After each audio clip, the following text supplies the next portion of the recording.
हर हर महादेव, काशी विश्वनाथ शंभो। इस YouTube channel के माध्यम से मैं सर्वप्रथम पूरे विश्व के कल्याण की भावना रखता हूँ और जगत के माता पिता भगवान शंभो विश्वनाथ जी से आप मानव जनमानस के लिए महाकल्याण की मंगल की कामना करता हूँ। आप सबके परिवार की एक एक सदस्य के लिए शुभ आशीर्वाद प्रदान करता हुआ आइए एक बहुत बढ़िया शुभ अवसर हम सब लोगों के सामने प्रकट हो रहा है 11 मार्च को, जिसका हम सब लोग सांगोपांग लाभ ले सकें।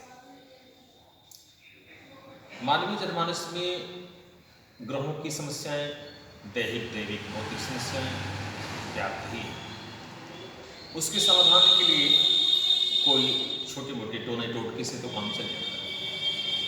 इसके लिए हम सब लोगों को आत्मबल से आत्मानुसंधान करते हुए देवादिदेव महादेव की पूजा अर्चना करनी होगी, तभी हमारे भाग्य में परिवर्तन आएगा, क्योंकि ये व्यवस्था भगवान देवादिदेव महादेव की ही पास सुरक्षित रखी गई है।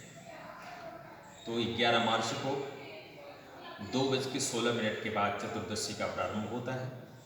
उसके बाद सायंकाल में पहला प्रहर भगवान महादेव की 4 प्रहर की पूजाएं हैं, जो धर्म अर्थ काम मोक्ष प्रदान करते हैं।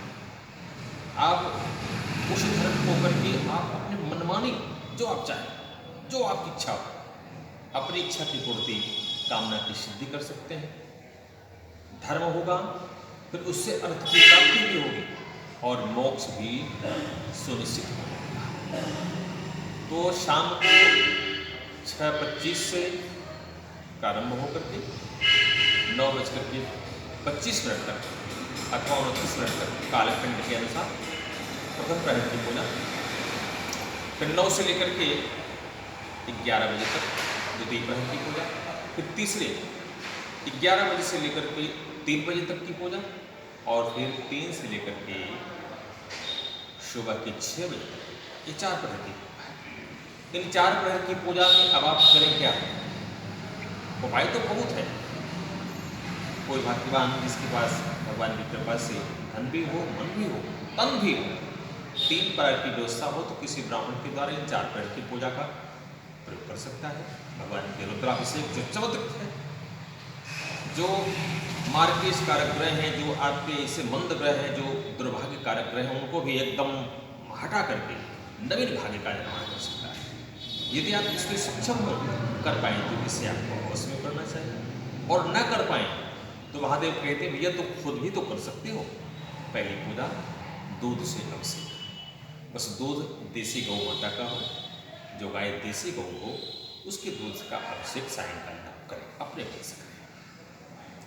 और दूसरे प्रहर की पूजा में दही से करें, तीसरे प्रहर की पूजा में घी से करें, चौथे प्रहर की पूजा शहद से करें, लेकिन इसमें बेलपत्र अनिवार्य होगा।